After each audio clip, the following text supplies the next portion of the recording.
ज्ञान वाटिका में आप सभी का स्वागत है। आज हम लोग कंडक्टर्स और इंसुलेटर्स के बारे में डिस्कस करने जा रहे हैं।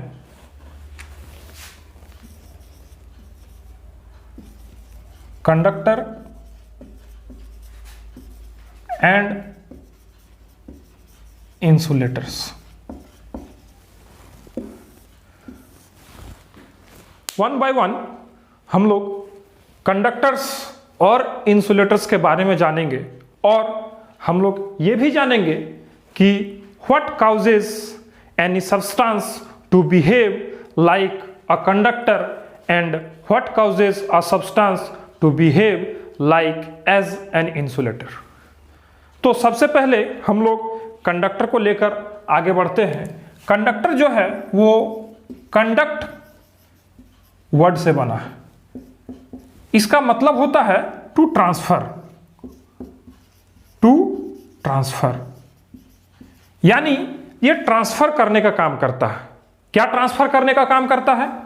तो फिजिक्स में हम लोग यहां पर लेकर चलेंगे हीट और इलेक्ट्रिसिटी।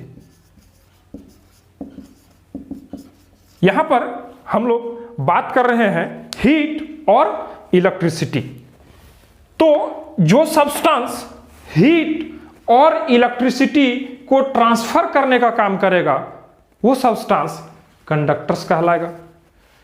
जो सब्सटेंस हीट और इलेक्ट्रिसिटी को ट्रांसफर करने का काम करेगा वैसे सब्सटेंस को हम लोग कंडक्टर्स बोलेंगे। तो अब कोई सब्सटेंस कंडक्टर्स के जैसा बिहेव करे उसके लिए क्या प्रॉपर्टीज चाहिए, तो उसके पीछे का लॉजिक क्या है, क्यों कोई सब्सटेंस कंडक्टर के जैसा बिहेव करेगा। तो कंडक्टर्स जो है उसमें फ्री इलेक्ट्रॉन्स होता है। फ्री इलेक्ट्रॉन्स क्या होता है अब उसको भी हम लोग देखेंगे। कंडक्टर्स कंडक्ट करने का काम करता है ड्यू टू फ्री इलेक्ट्रॉन्स। तो अब हम लोग कंडक्टर्स का कुछ एग्जांपल्स लेते हैं। What are the examples of conductors? तो some are the examples of conductor are iron, copper, aluminium, silver, gold. These are the examples of conductors. तो क्या रीजन है ऐसा कि एक कॉपर सब्सटेंस को वो कंडक्टर बनाता है? तो अगर कॉपर के हम लोग एलिमेंटल फॉर्म में बात करें, कॉपर एक एलिमेंट है जिसका इलेक्ट्रॉनिक कॉन्फ़िगरेशन अगर हम लोग देखें तो कॉपर एक एलिमेंट है जिसका एटॉमिक नंबर है 29 और इसका अगर हम लोग इलेक्ट्रॉनिक कॉन्फ़िगरेशन देखेंगे तो इसका इलेक्ट्रॉनिक कॉन्फ़िगरेशन कुछ ऐसा होगा 2, 8, 18 और 1। This is the electronic configuration of copper. This is the electronic configuration of copper. तो this one electron in this copper element behaves like a free electron. ये जो इलेक्ट्रॉन होता है वो कॉपर के न्यूक्लियस से लूजली बाउंडेड होता है। लूजली बाउंडेड कहने का मतलब है कि अगर हम कॉपर में पोटेंशियल डिफरेंस अप्लाई करें तो ये इलेक्ट्रॉन जो है वो मूव करना स्टार्ट कर देगा, मींस वो अपने ऑर्बिट को छोड़कर मूव करना स्टार्ट कर देगा। तो इसके अगर हम इलेक्ट्रॉनिक कॉन्फ़िगरेशन को देखें कुछ, ये this is the nucleus of the copper and these are the orbits of this copper element 1, 2, 3 and this is the fourth orbit of this copper element. In the first orbit there are 2 electrons, in the second orbit there are 8 electrons and in the third orbit there are 18 electrons.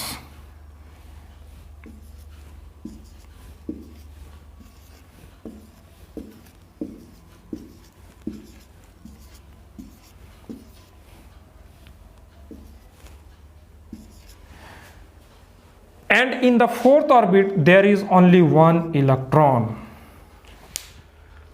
These electrons continuously revolves around the nucleus.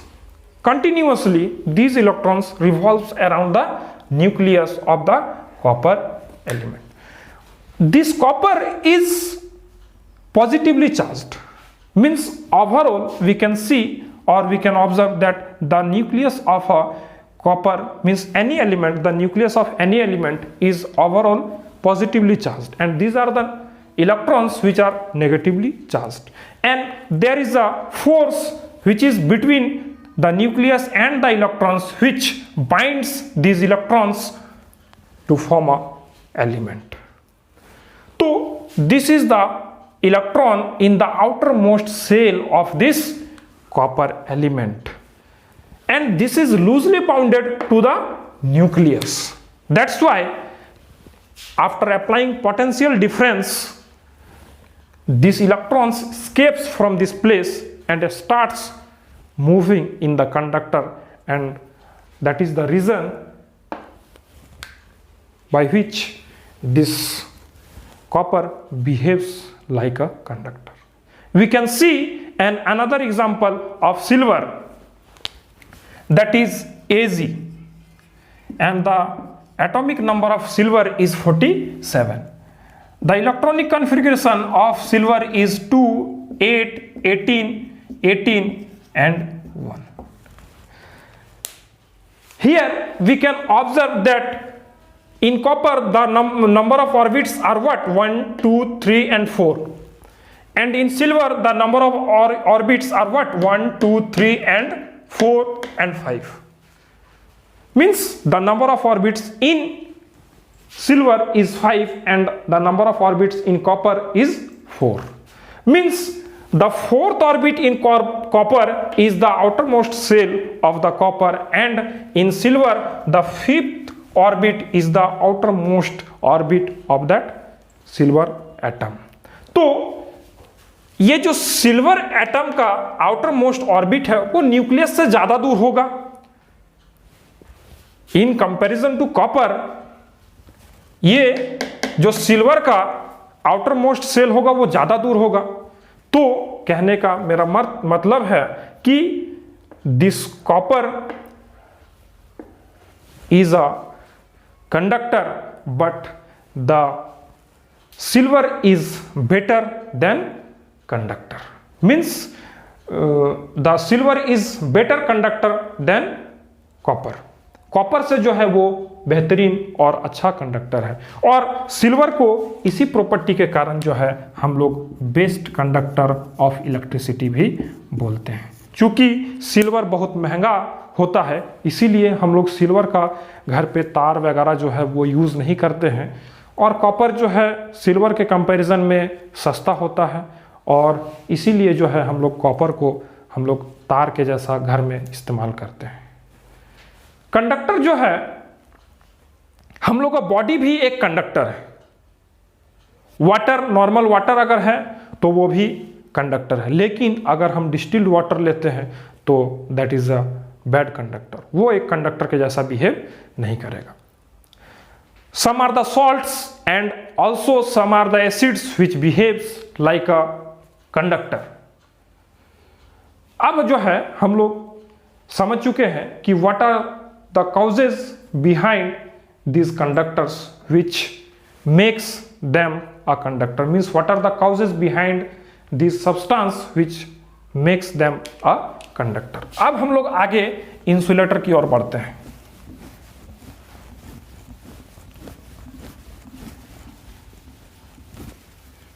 Insulator जो है वो conductor के just reverse behave करता है.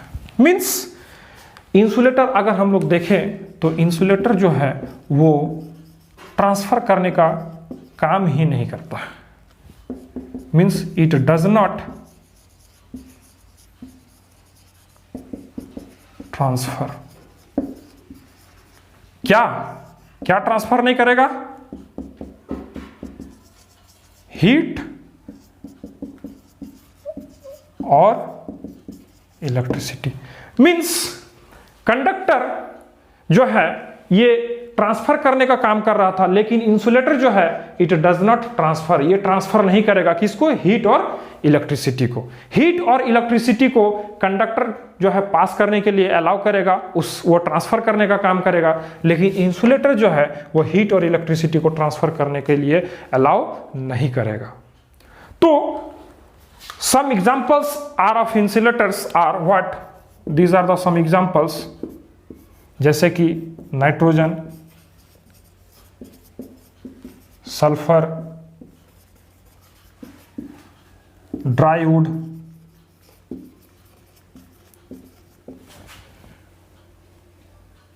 Cotton, etcetera. इस तरह से बहुत सारा और भी एग्जांपल्स हो सकता है इंसुलेटर्स के लिए। लेकिन अगर हम लोग देखें ड्राई वुड, ये ड्राई वुड ही एक इंसुलेटर के जैसा बिहेव कर सकता है। अगर सिर्फ हम लोग वुड बोले तो हो सकता है कि वो एक कंडक्टर के जैसा भी बिहेव करे।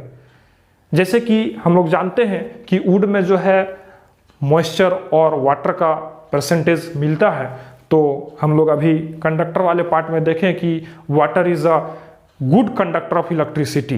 तो अगर हम लोग सिर्फ वुड लिखते हैं तो वो एक कंडक्टर के जैसा भी बिहेव कर सकता है। That's why this is most important to mention that is dry wood for insulator condition. तो अब हम लोग जानेंगे कि इंसुलेटर क्या वजह है इंसुलेटर होने का, किसी सब्सटेंस का इंसुलेटर होने के पीछे का वजह क्या है।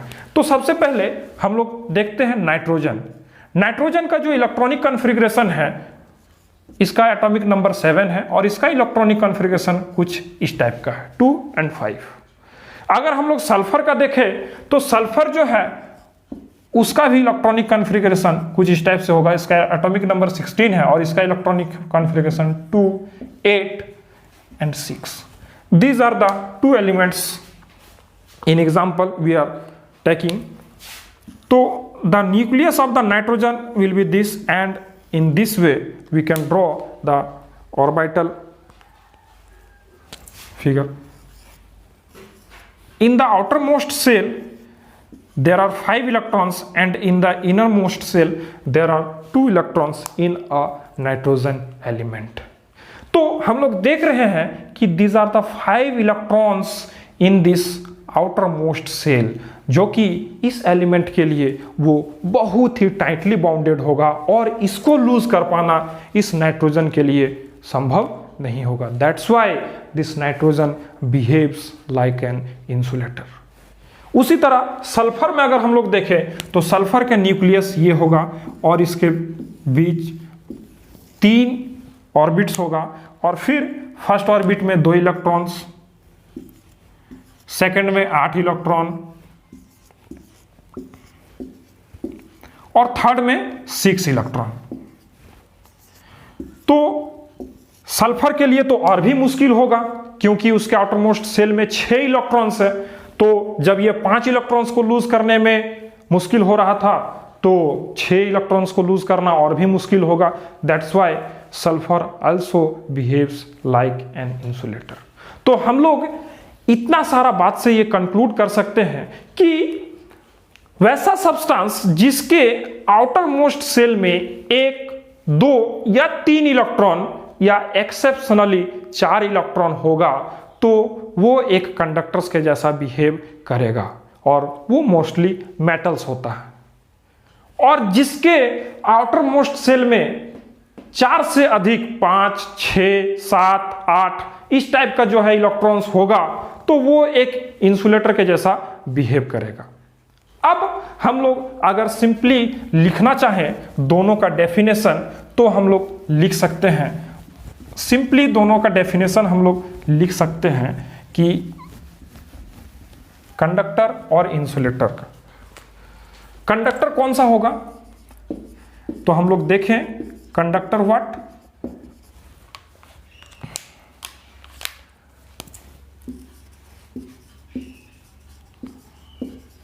conductors are those substances which do not allow electricity and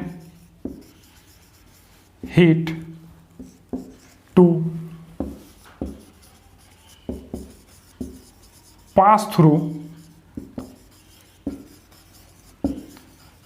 themselves।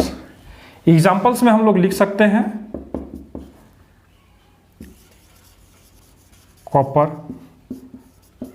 Iron,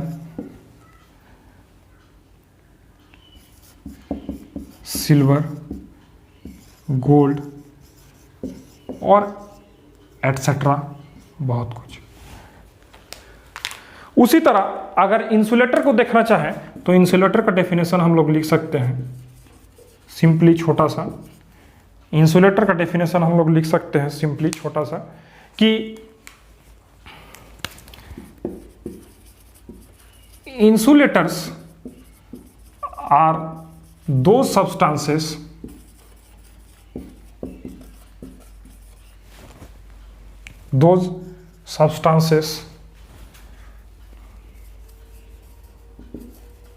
which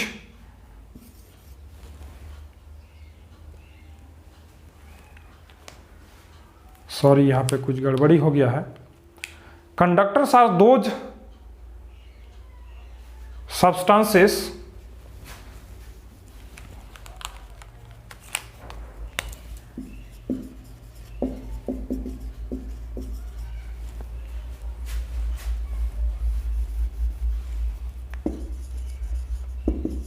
which allow electricity and heat to pass through themselves, and insulators are those substances which do not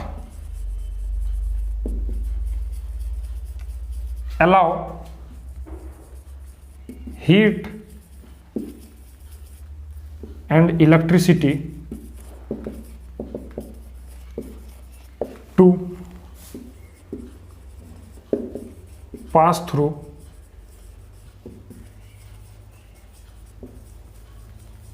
themselves। इसका examples होगा nitrogen, sulphur,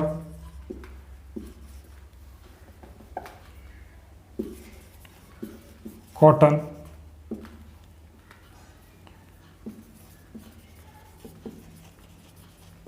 ड्राईवुड। These are the basic definition for conductor and insulator। तो आज के लिए इतना ही, और अगर इससे रिलेटेड आप लोगों के पास कोई क्वेश्चन, कोई सजेशन हो तो आप लोग ज़रूर मुझे कमेंट कर कर बताएं।